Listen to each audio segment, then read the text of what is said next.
Cierra sus ojos un momento y vamos a orar. Padre, gracias Señor te damos por este tiempo que tú nos das, porque tú has sido bueno, tu misericordia Señor ha estado con nosotros esta semana Señor. Ahora rogamos, suplicamos que tu Espíritu Santo abra por favor Señor nuestros oídos para escuchar atentamente tu palabra, nuestra mente para entenderla y nuestro corazón para sembrarla. Nos ponemos en tus manos, Señor amado, y te damos las gracias en el nombre de Jesús. Amén y amén. Gloria a Dios. Muy bien, mis amados hermanos, este tema le hemos puesto liberación que provoca oposición, ¿no? Liberación que provoca oposición. Mire, qué interesante ahí en la cultura grecorromana, los griegos ahí en las laderas del monte Parnaso, ahí en Grecia, durante más de 1000 años se levantó un santuario que probablemente fue el santuario más consultado en el mundo antiguo, que probablemente he escuchado su nombre, y este santuario se le llamaba el oráculo de Delfos, ¿no? Probablemente he escuchado de ese lugar. Existió, estaba ahí en el monte Parnaso en Grecia, y estaba este lugar que durante más de 1000 años estuvo funcionando el oráculo de Delfos. Iban reyes, iban generales, iban ciudadanos, hacían una peregrinación muy grande desde su ciudad para poder llegar al oráculo de Delfos y consultar a una sacerdotisa. A la Pitia, así se le decía, la Pitia, donde se sentaba ahí en un lugar que tenía, en una especie de piedra que tenía rocas, un trípode, ahí en una especie de roca. Y esta sacerdotisa comenzaba a entrar en una especie de trance, si lo podemos llamar así, lo que los ojos se le van para arriba y que empieza a mover la cabeza medio raro. Bueno, esa especie de trance entraban ahí. Y la sacerdotisa decía que ella podía escuchar la voz y la voluntad de los dioses, ¿no?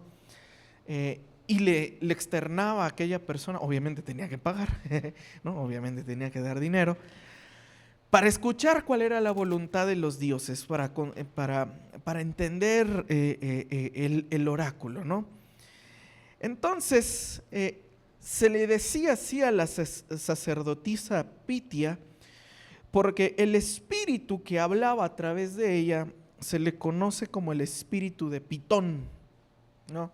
Así es, o la pitonisa también se le llegó a conocer, ¿no? Que así, vaya, así se le conoció ahí en la Biblia, ¿no? Fue hasta el siglo IV después de Cristo donde el emperador Teodosio ordenó cerrar este santuario pagano, ¿no? Probablemente dice, hermano, ¿por qué me está contando esta historia ahí de una bruja ahí que adivinaba? Porque es el mismo concepto con el cual los apóstoles se encontraron aquí en Hechos 16. Es el mismo espíritu en el cual se encontraba, ¿no? Aparte de la sacerdotisa que estaba ahí en el monte Parnaso, había otras mujeres que se movían exactamente en el mismo espíritu, revelando la verdad hacia las personas. Y si se da cuenta, la escritura dice que era una muchacha, número uno, que estaba siendo esclava y que ese espíritu le traía grandes ganancias a los amos que ella tenía, ¿no? Entonces, la realidad, mis amados hermanos, en esto, la realidad bíblica que hoy quiero compartir con usted, que en cierta manera es difícil, porque un cristiano dice, ay hermano, ¿por qué hablamos de eso también? Porque la guerra espiritual es una realidad en la vida cristiana. La guerra espiritual es tan real como el mundo físico. El mundo espiritual incluso existió antes que el mundo físico. Y cada uno de nosotros tenemos la responsabilidad de conocer cómo es que este mundo se mueve, cómo es que este mundo opera y cómo el cristiano puede y debe de enfrentar estas situaciones cuando se lleguen a presentar. Esto porque Hechos es una expansión más agresiva del Evangelio. Hechos es la expansión del reino todavía más fuerte, porque Jesús empezó, lo dejó en 12, creció a 120, los 120 comenzaron a hacerse miles, los miles comenzaron a enviar misiones y por lo tanto el reino comienza a avanzar y comienza a conquistar territorio del reino de las tinieblas. Y el reino de las tinieblas no se queda callado y no se va a quedar quieto cuando el evangelio comienza a avanzar. Una de las cosas que Jesús dijo cuando el reino de los cielos se acercó es que endemoniados eran liberados. Es que personas atadas a las tinieblas eran liberados. Y una de las señales, mis hermanos, cuando usted comienza a crecer en el reino de Dios, cuando usted comienza a llevar el evangelio a su familia, a luchar por su familia, el mundo espiritual de las tinieblas lo va a querer detener. El mundo espiritual de las tinieblas va a intentar amedrentarlo, meterle miedo y tratar de detener ese avance. Entonces, la liberación que trae el evangelio toca los intereses del reino de las tinieblas, toca a esclavos que usted por medio del poder de Dios va a liberar, y el diablo no se va a quedar callado, mis hermanos. ¿Y sabe algo? El libertador también tiene un precio que pagar cuando libera a alguien. Al que Dios usa para liberar también tiene un precio que pagar. Por eso la liberación llega a provocar oposición. ¿Vamos bien acá? Mire, sigamos leyendo versos 16 y 17, ahí no nos detengamos. Dice: mientras íbamos al lugar de oración, nos salió un encuentro una muchacha, o sea, era una jovencita, realmente era una jovencita, en sus 20s, esclava que tenía espíritu de adivinación, el cual daba grandes ganancias a sus amos diciendo y adivinando. Esta muchacha, siguiendo a Pablo y a nosotros, gritaba: estos hombres son siervos del Dios Altísimo, quienes les proclaman el camino de salvación. Fíjese qué interesante. ¿Estaba diciendo mentiras esta mujer? No son mentiras. Primera cosa que usted y yo como cristianos debemos de tomar en cuenta: la verdad puede salir de una fuente corrupta. Puede usted y yo escuchar verdades, pero el origen de esa verdad no es auténtico. Y es aquí donde necesitamos discernimiento. Y el discernimiento va más allá de verdades y mentiras. El discernimiento es verdad de la casi verdad, decía Charles Spurgeon. ¿Podemos escuchar una verdad? La respuesta es sí. Pero el siguiente paso que el cristiano debe de tener es: ¿de dónde viene esa verdad que yo estoy escuchando? ¿Me está entendiendo acá?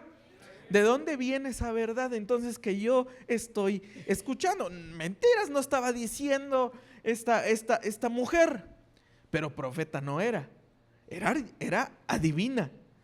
Tenía un espíritu de adivinación adentro, mis hermanos. Entonces, el hecho de que como cristiano escuchemos verdades de ciertas personas no garantiza que el origen sea legítimo. No garantiza que el origen sea auténtico. J.I. Packer decía: Satanás no siempre miente. A veces su estrategia más eficaz es decir la verdad desde el lugar equivocado, ¿no? O sea, hablaba verdades, pero desde el lugar equivocado. ¿Por qué? Para ganarse la credibilidad de la gente y después confundirlos. ¿Me está entendiendo acá? Ahora mire, en los asuntos de guerra espiritual, en los asuntos del movimiento espiritual, Vamos a hacer un paréntesis teológico.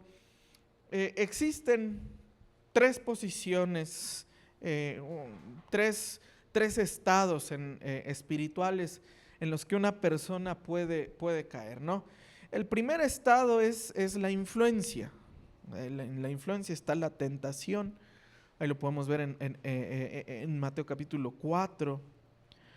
La sugestión, la opresión. Y esa influencia busca torcer, esa influencia busca de alguna manera afectar la paz mental del cristiano. Mire, iglesia, todos estamos bajo influencia de algo, todos. Y como iglesia debemos de estar atentos. ¿Qué tipo de voz estamos escuchando en nuestra mente? ¿Qué tipo de voces nos están influenciando en nuestra mente? ¿Sabe? Mucho cristiano vive en ansiedad, vive en depresión, vive en angustia, en preocupación continua. Mucho cristiano vive enfermo de su alma porque la influencia que lo está cubriendo es lo que quiere provocar. Pensamientos negativos, pensamientos contrarios a la voluntad de Dios. Y es allí donde comienza la batalla de la tentación.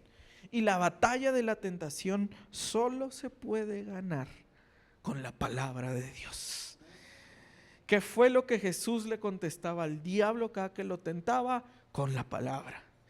Y sabe algo, el diablo también contestaba con la palabra y Jesús volvía a contestar con la palabra.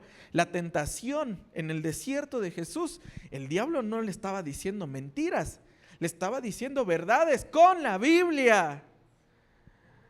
Y la batalla del cristiano es así. ¿Qué dice la escritura, mis amados hermanos, en Isaías? Tú guardarás en completa paz aquel cuyo pensamiento en ti persevera, porque en ti ha confiado. ¿Cuál es la respuesta para que usted y yo podamos tener paz en nuestra mente? Se lo acabo de recitar. Aquel cuyo pensamiento en ti persevera. Constante. Contestar con la palabra, conocer la palabra de Dios. Y esto con la finalidad, mis amados hermanos, de poder vencer la influencia negativa, la influencia, mis hermanos, que nos afecta. Ese es el primer estado. Y muchos de nosotros, mis amados hermanos, en varios momentos podemos caer en influencia negativa. ¿Qué no? Que todos tenemos nuestros días. Hoy no es mi día, hoy estoy siendo influenciado, atacado por pensamientos que están bombardeando mi mente, por pensamientos que están atacando mi mente. Ese es el primero, mis hermanos. Si usted se deja influenciar, si usted deja que el diablo ataque su corazón, ataque su mente, que la influencia de las tinieblas comience a hacerle creer que lo que le está diciendo es verdad, el segundo estado que una persona puede caer es la opresión o el tormento, como algunos le dicen. ¿Qué fue lo que le sucedió a Saúl? Saúl primero empezó con influencia de el rey eres tú, no puedes escuchar a nadie más, el jefe eres tú, Dios te ungió a ti, con pensamientos ególatras, con pensamientos que lo empezaron a inflar, diciendo sí es cierto, nadie más puede tomar el trono que no sea yo, nadie más puede tomar el lugar que no sea yo, nadie más puede estar encima de mí que no sea yo. Entonces se empezó a dejar influenciar Saúl, hasta que llega un momento que dice la escritura que el Espíritu de Dios se apartó de él y con él llegó un espíritu que lo atormentaba. Ese es el segundo estado en el que una persona puede caer si se deja influenciar y que los pensamientos comiencen a convertirse en verdades en su corazón. ¿Me está entendiendo acá? Entonces, el primero es influencia, el segundo es tormento, opresión. Y aquí, mis hermanos, ya comienza a afectar las emociones. comienza a afectar el cuerpo, no puede dormir, tiene insomnio, si se duerme tiene pesadillas, empieza a tener visiones raras, empieza a ver cosas raras. O sea, ya es un tormento más vívido, mis hermanos. La primera batalla es aquí. Pero cuando pasa al siguiente nivel, ya lo comienzas a ver. Ya lo comienzas a palpar. Ya ahora se está materializando lo que decía Job. Mi mayor miedo, lo que más temía, eso fue lo que me vino a mí.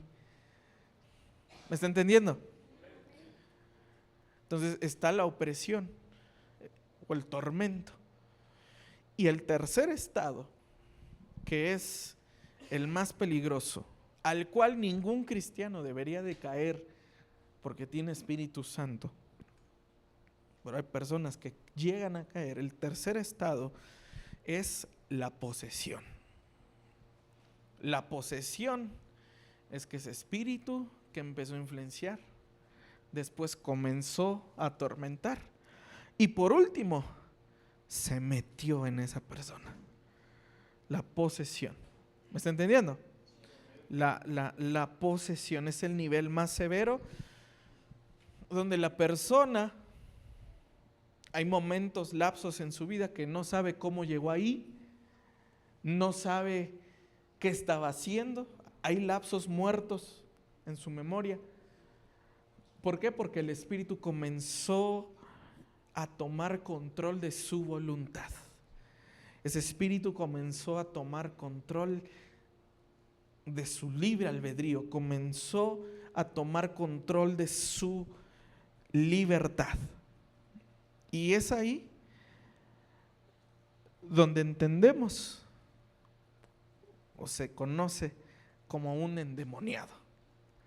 Una persona que tiene un espíritu adentro, donde hay lapsos que no puede tomar control de su propio cuerpo, de sus emociones. ¿Me está entendiendo acá?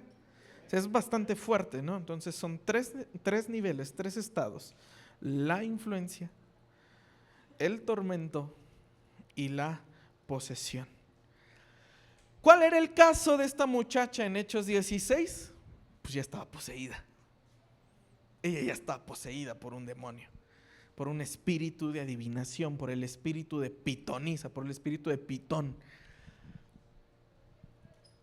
Y le repito, una persona puede tener demonio adentro y estar diciendo verdades. Una persona puede tener demonio adentro y decir cosas del evangelio que son auténticas. Pero la realidad es que el origen de donde viene eso no es legítimo, mis hermanos. ¿Me está entendiendo acá? Así es que esto, mis hermanos, el discernimiento espiritual no es opcional para el pueblo de Dios. No es opcional para la iglesia. No espera que el pastor tenga siempre el discernimiento de todas las cosas. Hermano, no somos adivinos. Usted debe de tener el propio discernimiento de su casa. Usted debe de tener el propio discernimiento de su familia. ¿Cuál es el origen de las cosas? ¿Me está entendiendo? Esta mujer, mis hermanos, además generaba dinero. La Biblia habla de un espíritu de profecía y su antítesis es un espíritu de adivinación. Aquel que empieza a usar sus dones para empezar a hacer dinero, entonces ya no se mueve en espíritu de profecía. Se está moviendo en un espíritu de adivinación. Se puede torcer, hermano, hay que tener mucho cuidado en eso. Es que lo busco porque pues es el que sí dice la verdad, pero me cobra. Bueno, entonces probablemente estás buscando una verdad, una casi verdad que proviene del diablo. Porque todo aquel que empieza a generar ganancia y no se utiliza para la gloria de Dios, no es del Señor, mis hermanos. ¿Me está entendiendo? ¿Sabe algo? A veces pensamos también que la posesión demoníaca, ¿sabe qué es? Gritos, pataleos y esos, ¿verdad? Esos shows que luego ahí se la pasan grabando y pasando en internet, afectando la privacidad de esas personas. Creemos que un endemoniado siempre se va a portar así, pero no. Un endemoniado también puede gritar aprobación en lugar de oposición. Un endemoniado te puede adular. Y uno no está viendo, mis hermanos, uno a veces está ciego. ¿De dónde viene el origen de las cosas? ¿Vamos acá? Sí, vamos acá. Sé que es un tema complicado, un poco escabroso para muchos de nosotros, ¿no? El Espíritu no atacó a Pablo, el Espíritu no se opuso a Pablo, el Espíritu no puso resistencia a la predicación del Evangelio, comenzó diciendo verdades. Y si Pablo no hubiese tenido el discernimiento, hasta la jala a la muchacha, ¿no? Vente de mi profetiza, ¿no? Ya que dices verdad, vente de mi profetiza. Hay que tener discernimiento, hermano. No toda voz que dice la verdad viene de Dios. ¿Me está entendiendo acá? No toda voz que dice la verdad viene de Dios. Si va a escuchar verdades, bueno, analice también el origen de esa verdad. Analice también el origen de dónde está escuchando las palabras que está escuchando. Aunque suena a evangelio, suena bonito, exalta a Dios, glorifica a Dios, más o menos como que me está adulando a mí también, porque era adulación a Pablo y a Silas. Y pues parecía que todo sonaba bien. Tenga cuidado del origen de donde está escuchando las cosas. Dice amén. Mire, versículo 18. Dice, esto lo hacía por muchos días, pero desagradando esto a Pablo, se volvió y dijo al Espíritu, te ordeno en el nombre de Jesucristo que salgas de ella. Y el Espíritu salió en aquel mismo momento. Fíjese qué impresionante. Aquí entonces Pablo efectuó lo que se conoce como una liberación. Los católicos le llaman exorcismo. No, llamémosle liberación. Llamémosle ahí liberación, ¿no? Entonces aquí Pablo estuvo en aquella ciudad bastantes días y todos los días iba la mujer y decía, estos son siervos del Dios Altísimo, estos son siervos del Dios Altísimo. Y Pablo tuvo discernimiento y ya le estaba desagradando, mis hermanos. Y bueno, la lectura pensaría que Pablo se molestó, ¿no? Parecía que estaba molesto, que ya lo tenía harto de esto. Pero la palabra griega que se utiliza para desagrado no es que estuviese molesto de lo que estaba diciendo, es que le provocó angustia por la situación de esa mujer. Ese es el desagrado que tuvo Pablo. No una molestia de ver a qué hora se calla esta vieja, ¿no? El desagrado que tuvo Pablo, comenzó a sentir angustia por la situación en la que estaba esta mujer, mis hermanos. ¿Me está entendiendo? Sí, entonces no es una molestia, no es una ira, un enojo, sino que empezó a sentir, llamémoslo así, misericordia por la situación de esta mujer. Y decía, esta mujer tiene que ser libre. Y mire, el problema, y hay que tener mucho cuidado con las personas que ministran liberación. El diablo no es la persona, aunque a veces tiene cara de, ¿verdad? Sí, el diablo no es la persona. Hay que ministrar, mis amados hermanos, el alma de esa persona y que salga el espíritu. Pablo no le dijo, te ordeno, mujer, que ya te calles. Lucas escribió y le habló al espíritu. ¿Ya vio? Le habló al espíritu. No le habló a la mujer. No le dijo, cállate, mujer. Les voy a decir, ahora sí con mi esposa, le voy a decir que espíritu, que se calle ya. No se calle hablándole a ella, bueno, el espíritu que trae que se calle ya. le habló directamente al espíritu. ¿Por qué le habló al espíritu y no la mujer? Porque en una posesión la persona no tiene juicio de sí misma. La persona no tiene control de sí misma.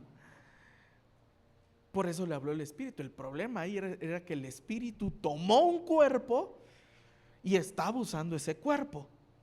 Por eso el apóstol Pablo habla y dijo: te ordeno en el nombre de Jesucristo que salgas de ella. Y fíjese qué interesante también acá. Jesús, ¿qué fue lo que dijo cuando se ascendió al cielo? Y en mi nombre echarán fuera demonios. Y esa es la estrategia que el apóstol Pablo utilizó, porque entendió muy bien el mandamiento de que todas las potestades, todo lo que está arriba en el cielo, en la tierra y debajo de la tierra, está bajo los pies del Señor Jesucristo. Y como dice Filipenses, toda rodilla se doblará y proclamará que Jesucristo es el Señor. Entonces, no hay espíritu, mis hermanos, que se quede adentro, que no vaya a salir en el nombre de Jesús. ¿Me está entendiendo? Entonces, aquel que ministra liberación no viene en su propia autoridad.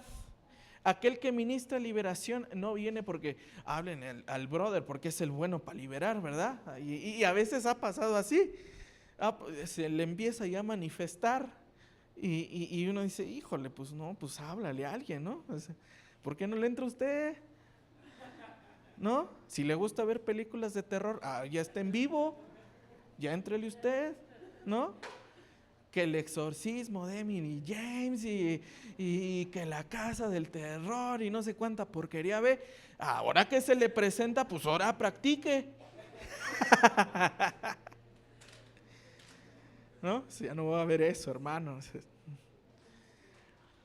Es en el nombre de Jesús que todo espíritu se sujeta. Entonces dice: te ordeno en el nombre de Jesucristo que salgas de ella. No ató al espíritu, no le dijo: espíritu, cállate. Lo que Pablo efectuó fue una liberación completa de esta muchacha. Que el espíritu de adivinación, el espíritu de pitonisa que tenía, saliera completamente de ella. Y fíjese otra cosa bien interesante acerca de la liberación. La liberación llegó a ella sin que ella la pidiera, sin que nadie la pidiera, ¿no? A diferencia de otros milagros, como algunos milagros que hizo Jesús, la gente iba y lo buscaba, ¿verdad que sí? Estoy enfermo de esto, voy y lo busco. La mujer que tenía flujo de sangre buscó su milagro. El ciego que se puso en el camino, que le gritaba: Jesús, hijo de David, ten misericordia de mí, buscó su milagro. Pero una persona que no tiene control de sí misma, ¿cómo busca su libertad? Una persona que está bajo el gobierno de un demonio, ¿cómo busca su libertad?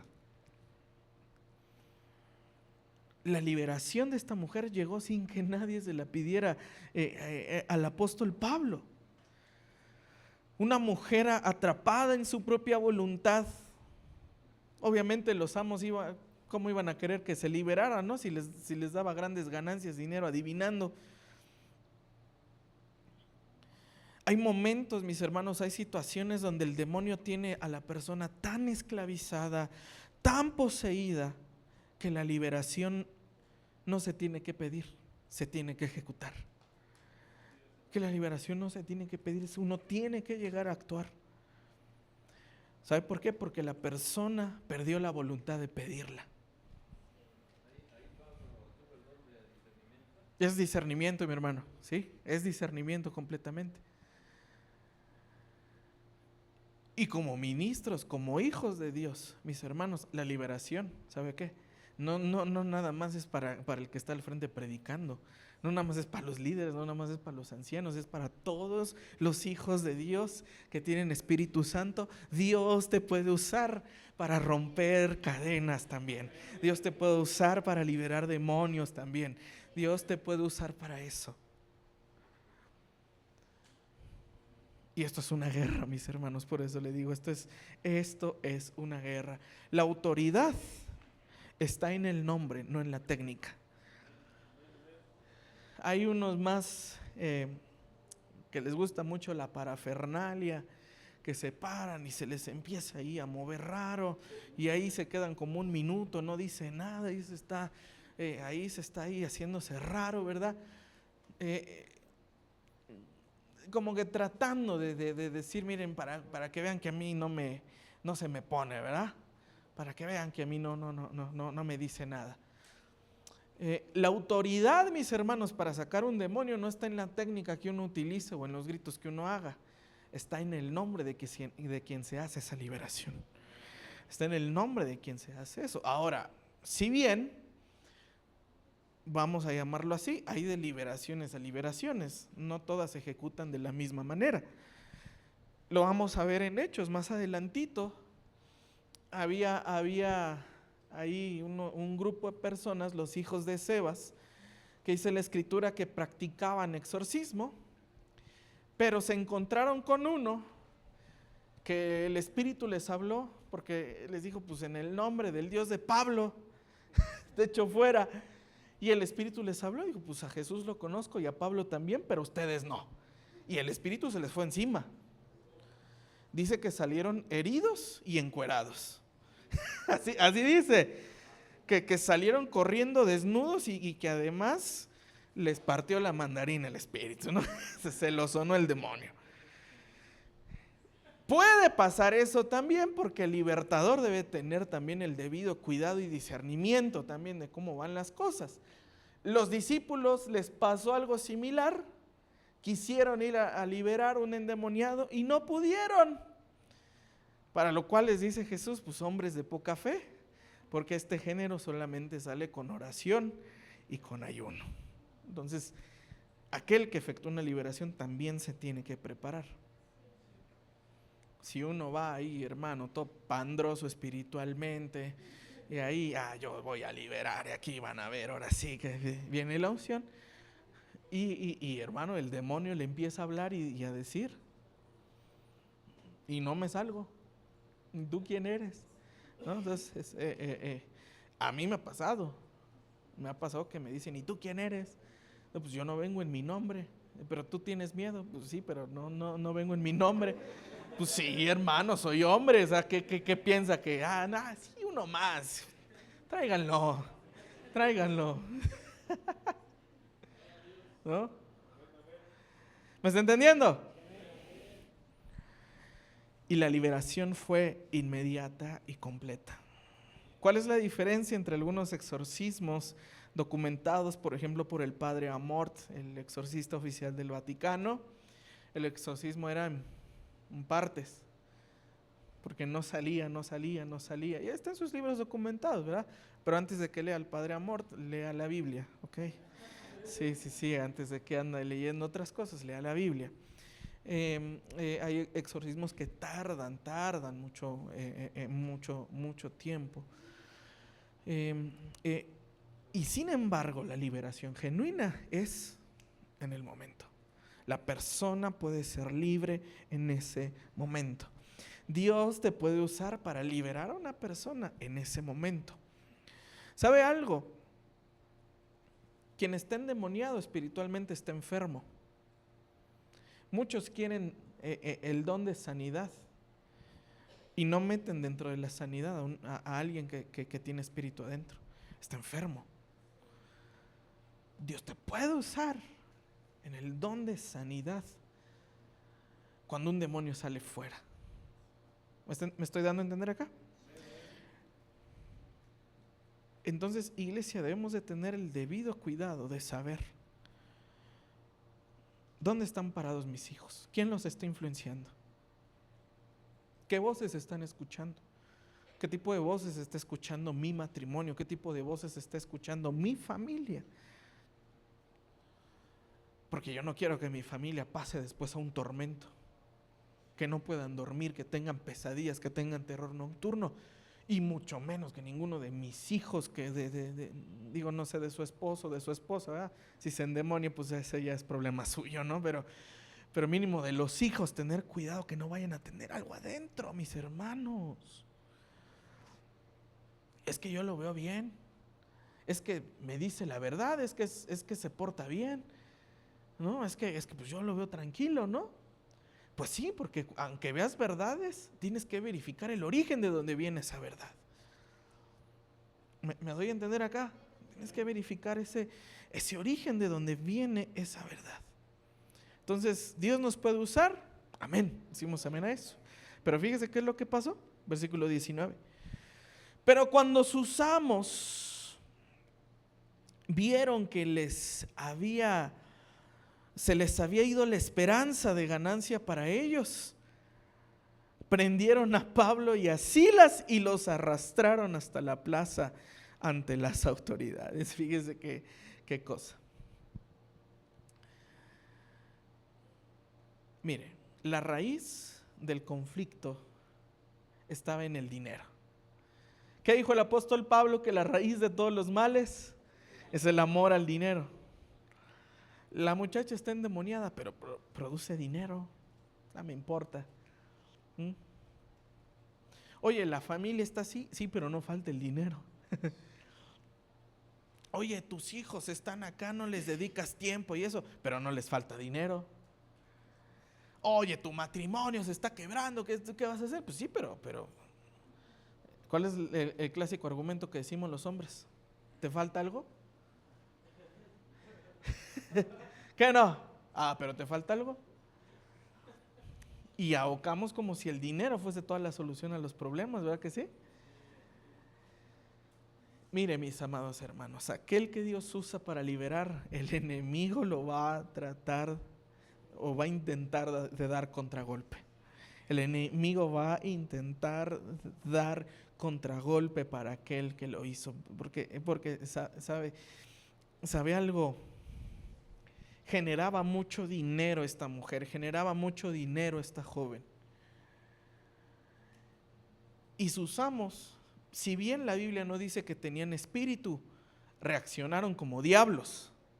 Prendieron a Pablo y a Silas, los arrastraron, cosa que no es cualquier cosa, los arrastraron, los llevaron ante las autoridades. Y sabe algo, cuando hacemos una liberación espiritual, a veces el contragolpe pega en lo físico. A veces así pasa. Que a veces empieza a pegar en el trabajo, a veces empieza a pegar en la salud, a veces empieza a pegar en otra área de la vida. Y dice, Señor, pues te estoy sirviendo. Pues Señor, me acabas de usar para eso. ¿Qué está pasando, Señor? Porque el reino de las tinieblas quiere detener el avance del evangelio, mis hermanos. ¿Me está entendiendo acá? Sí, va a querer detener violentamente lo que Dios está haciendo en tu familia. Se restaura el matrimonio, pero ahora le pega al trabajo. El hijo regresa, pero ahora le pega a otro familiar. La familia se restaura, pero ahora ya no hay economía, ¿no? Entonces, y así hay varias situaciones, mis hermanos, donde aquel hijo de Dios debe de entender, número uno, que el diablo no va a ganar por mucho golpe que dé.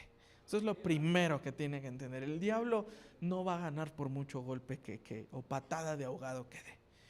Y número dos, que a quien Dios usa para libertar y restaurar vidas, tiene que estar dispuesto a pelear más allá, a dar una milla más de batalla. ¿Me está entendiendo acá? Entonces, fíjese qué es lo que sucede. Versos del 20 al 21. Después de haberlos presentado a los magistrados superiores, dijeron: estos hombres, siendo judíos, alborotan nuestra ciudad y proclaman costumbres que no es lícito aceptar ni observar, puesto que somos romanos. La pregunta es, ¿estaba alborotando Pablo y Silas en aquella ciudad? No. Si el alborotador era el espíritu que estaba ahí todos los días hablando. Ellos no eran los alborotadores. Por eso la Escritura dice que el diablo es padre de mentira. Llegaron a decir mentiras, mis hermanos, esta bola de mentirosos, porque su padre es el diablo. La Biblia habla de los hijos de luz, de los hijos de oscuridad. ¿En dónde nos estamos moviendo, iglesia? Si para defenderme tengo que decir mentiras, si para defenderme tengo que tapar las cosas, Y qué difícil es esto, mis hermanos, ¿verdad que sí? Qué difícil es esto. Llegaron diciendo alborotadores de nuestra ciudad, estos judíos que están diciendo, moviéndose bajo el espíritu de mentira del mismo diablo, mis hermanos. Es que ya me levantaron falsos en el trabajo, me están levantando falsos en la familia, los amigos ya se están alejando. Pues porque ya estás viendo quién es hijo de quién, ¿no? Ya estás viendo realmente qué tipo de personas o qué tipo de personas te estaban rodeando. Y sabe algo, dijeron otra mentira diciendo estos judíos que están acá alborotando la ciudad. Si bien Pablo era judío, tenía otra nacionalidad, romano. Pablo era romano y las leyes romanas no permitían que a un romano lo azoten, que a un romano lo arrastren y que le den juicio sin apelar al emperador. Tenía derechos el apóstol Pablo, y derechos bastante privilegiados, ¿verdad? Es como ahora, no sé, traer dólares en la cartera, pasaporte gringo, no sé.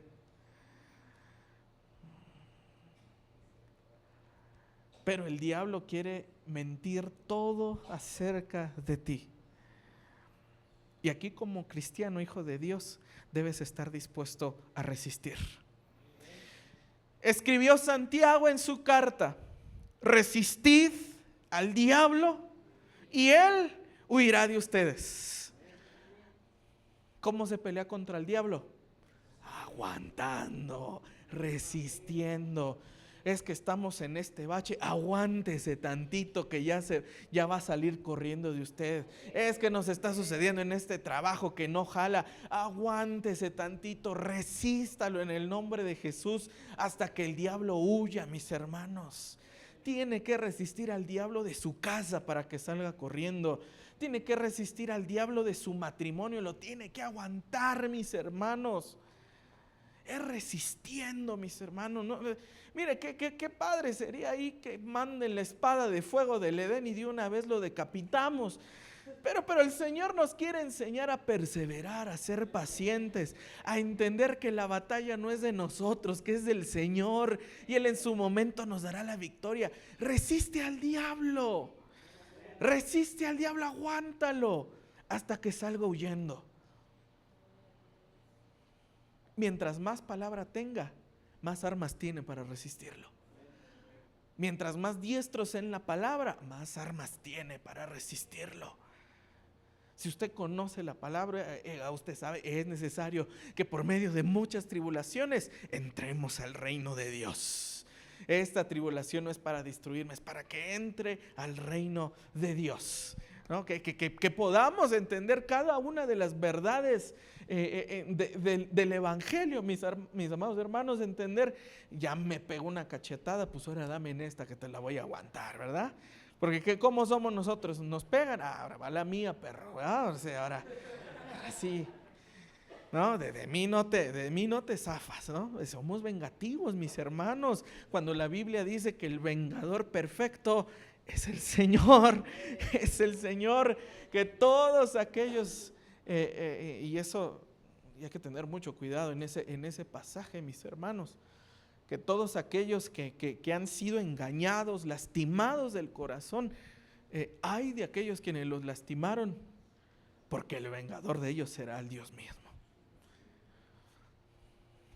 Entonces, Señor, prefiero ser manso y humilde para que tu espada de vengador en su momento salga contra ellos. Pero con paciencia, Señor, yo aguanto. Pero sé que tu espada un día va a salir. Resístalo, mis hermanos. Resístalo. Será un poco de tiempo. También lo escribió el apóstol Pedro. Es necesario que por un poco de tiempo seamos atribulados. Y así lo utiliza la Escritura. Por un poco de tiempo, por un poco de tiempo, por un poco de tiempo. Así se resiste el contragolpe del enemigo. Solo dura un poco de tiempo. Solo dura poquito, mis hermanos, pero hay que hay que aprender a aguantar. No que a la primera, hermano, no, ya no voy a venir, hermano, mire, estoy sirviendo, Dios me está usando, pero mire, ya me cayó ahí la economía, me pegó. Ya no tengo trabajo, entonces pues yo creo que esto no es de Dios, mis hermanos. Yo creo que esto no. Y queremos que Dios nos use para la liberación, pero no somos gente resistente. Hermano, hay que aprender a veces a tener, decía un maestro del seminario, doble lomo o lomo grueso, para aguantar los golpes que a veces el diablo da, para aguantar a veces los golpes que los mentirosos nos dan. Pero hay que entender que Dios es nuestra justicia, que Dios va a salir por nosotros. Dice amén a eso. Fíjese qué sucedió. Dice, la multitud se levantó a una contra ellos. Fíjese, ya no nada más estos mentirosos. La multitud y los magistrados superiores le rasgaron sus ropas y ordenaron que los azoten con varas. Oh, Señor, si esto es liberarse o servirte, ¿para qué quiero, Señor? Después de darles muchos azotes, o sea, no pocos, muchos, les echaron en la cárcel, ordenando al carcelero que los guardara con seguridad, el cual, habiendo recibido esa orden, los echó en el calabozo interior y les aseguró los pies en el cepo. Fíjese, el diablo va a tratar de hacerte injusticias y probablemente las logre. Va a tratar de golpearte y te va a dar recio. Probablemente nos echen una cárcel ahí. Dice que le ataron los pies, los amarraron los pies ahí. Pero ¿sabe algo? Este fue el origen de una de las historias más hermosas en todo el Nuevo Testamento, donde los encadenaron, los golpearon, les rasgaron las ropas, pero su boca siguió cantando. Su boca siguió cantando. ¿Me estoy dando a entender? Eso lo vemos la otra semana. Pero quiero que se quede con esto, iglesia. Dios te puede y te quiere usar como un libertador de tu familia. ¿Dices amén a eso? Dios te quiere usar como libertador de tu casa. Que en lo que la familia está atada, tú lo puedas desatar en el nombre de Jesús.